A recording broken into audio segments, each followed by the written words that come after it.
So next we have an interview with Vivien Moreno, education correspondent for the Fullerton Observer. There is also a video version of this available on our YouTube channel, so be sure to check it out. So Vivien, thank you so much for being here today.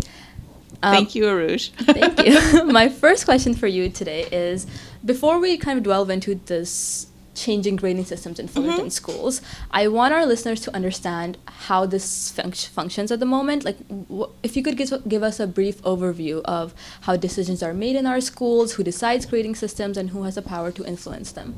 Okay, so let's get down to brass tacks. Right now, and rightly so, teachers pretty much have the last word on grades, which is a good thing. They are in contact with our students the most and can decide whether mastery over a subject has been achieved. A little bit of your question is the history of grades. Grading is probably one of our last areas of education that really hasn't gone over an overhaul in the last 15, 20 years. We all pretty much are aware that subjects standards in our state have with Common Core and through the nation, have been overhauled to achieve more 21st century skills and knowledge base. But grading is pretty much the same as it was back in the 1970s. Before then, grading was made not to reflect mastery over a subject for students, but it was actually made to help employers to sort students as they graduated in where they would fit best as an industrial worker. So you had some codified belief systems, societal belief systems that were reflective in the way grading is. And you can tell that by the inequity of this current grading system. We have a 100-point grading system, basically, and 10 points is the highest is an A, and then you go down until you hit D and F, and then you have about 50, it depends on the teacher, but 50 to 60 points is failure in a class. That's a lot of failure area. So, one of the main reasons grading has been under discussion is the inequity of the system itself and how it reflects upon children and people in different social stratas. So it tends to grade harsher on children from lower incomes, who are not exposed to as many different things as in a young person's life.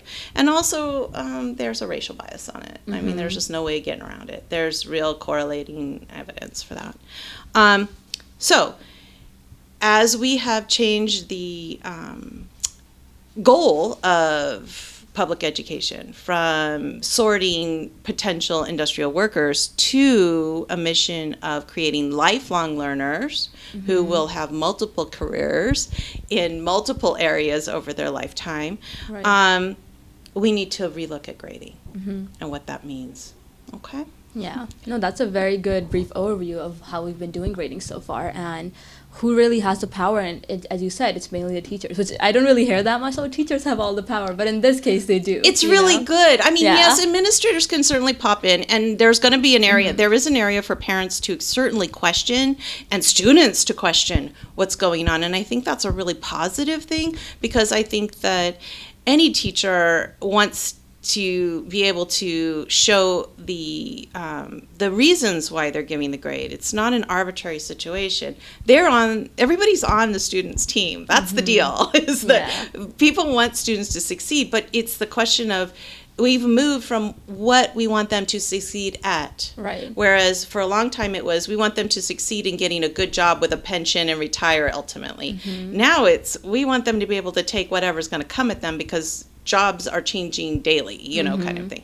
Yeah. So we need lifelong learners, people who have quality of life. We're going to be living a lot longer. There's a different goal. Yeah. So we need to reflect that. Right. And our education system needs to change as our goals and the students' goals change. So what is, the current grading standard, just to go a little bit deeper into this question, and you already discussed like why it needs to be changed. So if you could just explain what the current grading standard is. Okay, so right now, most teachers, not all, because a lot of, I'm hearing more and more teachers are embracing this more equitable. And by the way, I did not come up with this.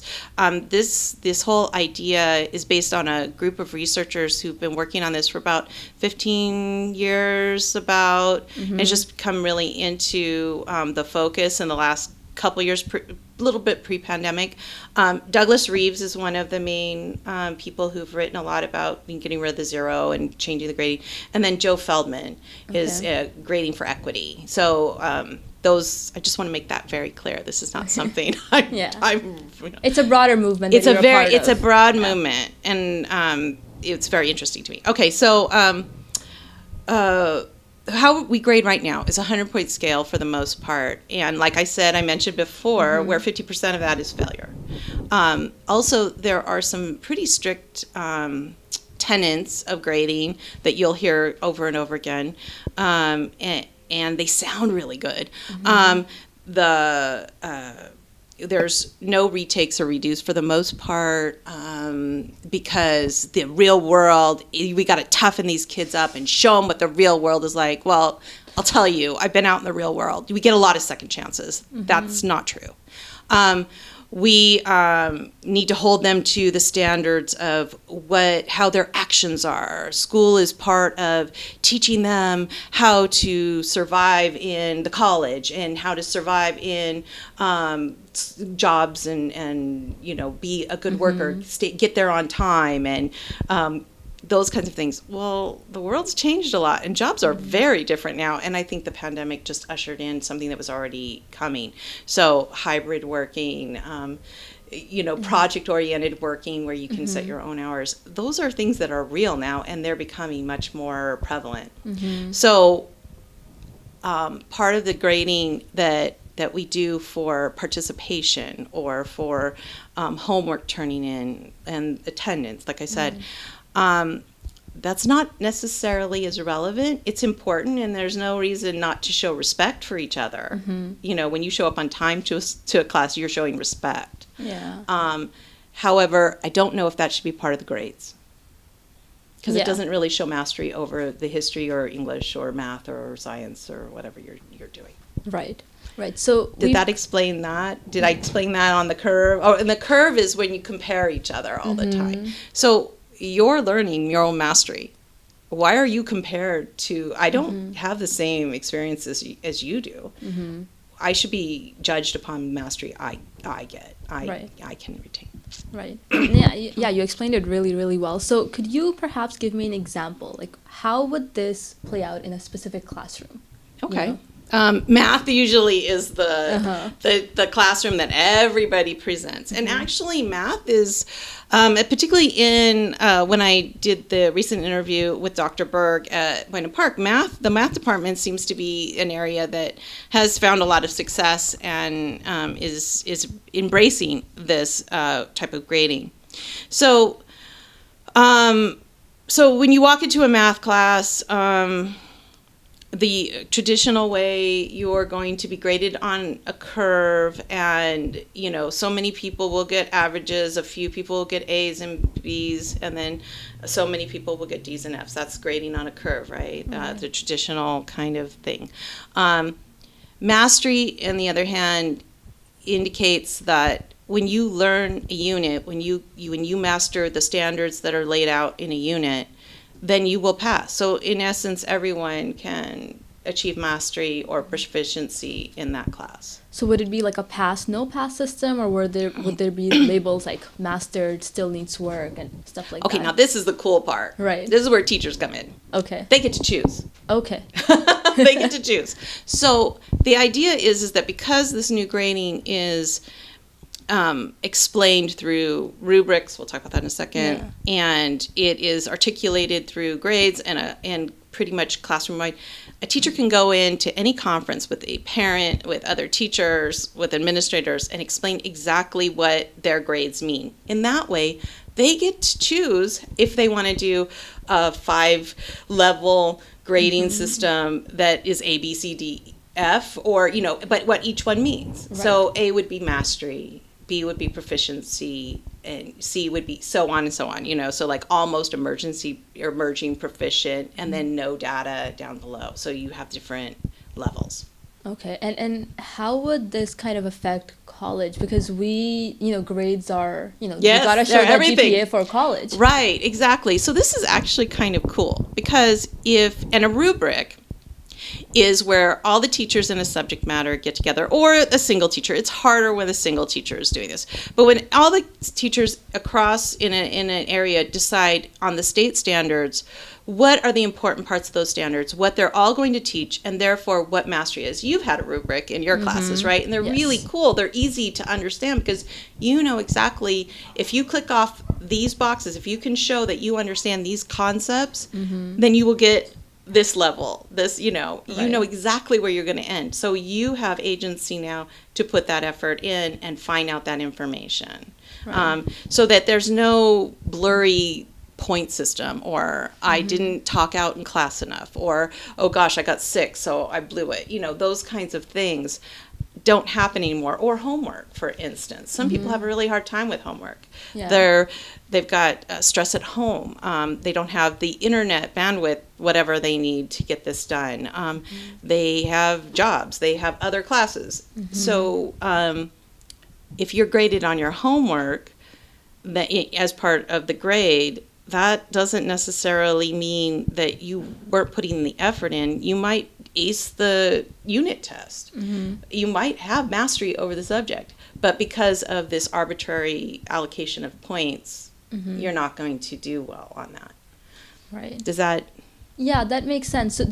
So for individual teachers, since they're going to be deciding this, does this increase their workload? Because now they have to... Changes it. Right. It changes right. So in the very beginning, it sounds pretty daunting, particularly for teachers who've been teaching 20 years a certain way. It's really overwhelming. For new teachers, it's actually really easy, because it's the only way they're, it's like, oh, this is the way you do it. Right. But for example, go back to the math. Let's say that you have one student, and this is a classic one. You have one student who will never show work, just comes up with the answer, boom. Right. And then the teacher's going crazy. You need to show your work. I'm going to dock you if you don't show your work. But they get them all right. Well, there's a reason. So if the teacher just front loads to that student, look, there'll be two questions on the unit test, and you will show your work, or you will not be showing me mastery. You have to show the process of how you got this answer so that you can move on. Usually kids are like, oh, okay, if they really understand it and they understand how they got that answer, it's not a problem. They just don't need to do 50 of them as practice. They can show the teacher on that test that they got it. So you have this push me, pull you kind of situation where teachers are used to spending a lot of time in classroom management trying to get kids to do their homework or try to get kids to participate. When you stop grading that part disappears. They free up their own time.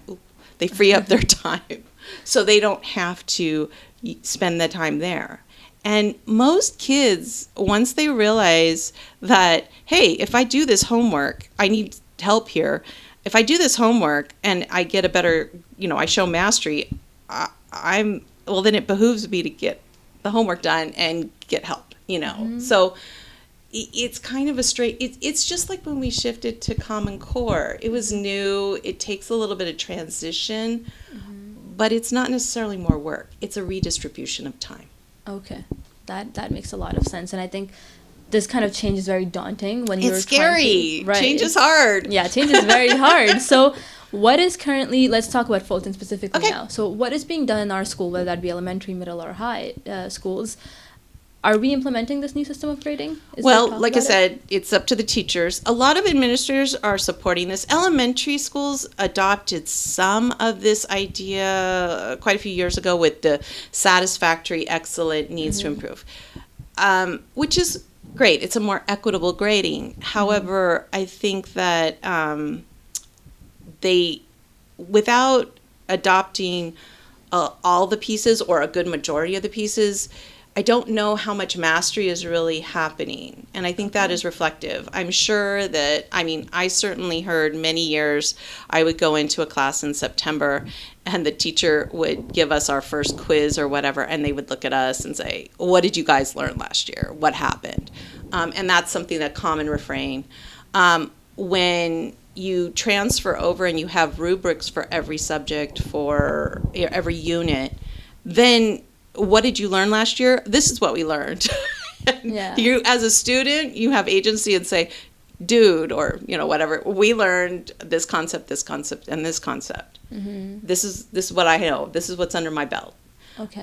So that gives you a lot more agency. It also transfers into college. We were talking about that, and scholarships.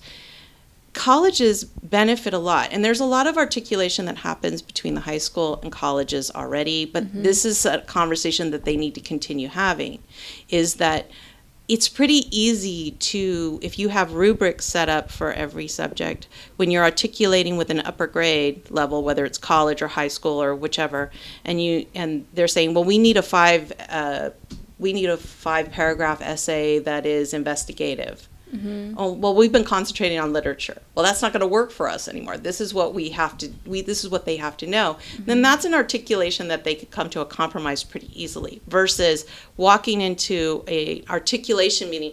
Do I need to explain articulation meaning? Yes, please do. I'm sorry. The lexicon's a little weird. Okay, yeah. Articulation is just basically communication. It's a place where there's give and take. Nobody really. Nobody dictates, but everybody realizes that you're sitting at the table for students to succeed. So if colleges are requiring like nonfiction writing or investigative writing or some of these other terms they come up with, then it's up to the high school to know that and be communicated from the college to the high school. But the high school needs to tell the middle school teachers, hey, look, this is shifted. This is what they're getting tested on. Poetry's great, but symbolism isn't the hot thing right now. Right. It's investigative writing. Just giving you guys a heads up. Okay. Like dual immersion happened a couple of years ago. It was really big, and it's huge in our elementary school district. The elementary school district was really wonderful and said, hey, high school, woohoo, we have this group of kids. They're making it to third grade dual immersion. We look like we're going to have quite a few bilingual children who will need classes directed towards that. You need to plan for it now. Okay. So those are articulation meetings. Right. And they're sometimes administrators are wonderful and supportive of that, and sometimes it goes back in a wave. Right now, we're in a really good place. Awesome, and that's really nice to hear. So our listeners, if they want to support something like this, whether that be in their schools or through our paper or anything else, what would you recommend they do to learn more and then support this new system of grading? Okay, so teachers and parents have a very interesting relationship, I think, particularly during the pandemic. We've really had this depth of relationship, but it's something that parents, I know it's tiring, but it's something that they should keep and embrace. And one of the ways that you can make sure that grading is mastery of subject, or that's something that's important to you, and you let the teacher know that it's super important to you, that go back to the back to school night or send an email early on and say, hi, I'm so-and-so's parent, and they're very excited about your class because of blah, blah, blah. And, but introduce yourself, and then let them know. I'm very much interested in being aware of the subjects that my student will master this year. What standards are our goals to master this year? Use that wording. It's okay. Okay. Because all it means is that you're saying that I want my student to be able to focus on learning material and getting a hold of skills. If you form that relationship at a good place before that first grade, those grades come in and you are angry and emotionally pushed, stressed out, then it's easier for you guys to have those discussions if it comes up later. Okay. So you recommend people, parents start contacting. I always do. Yeah. I always do. And also, take a moment and a breath. And sometimes this is really hard. I know.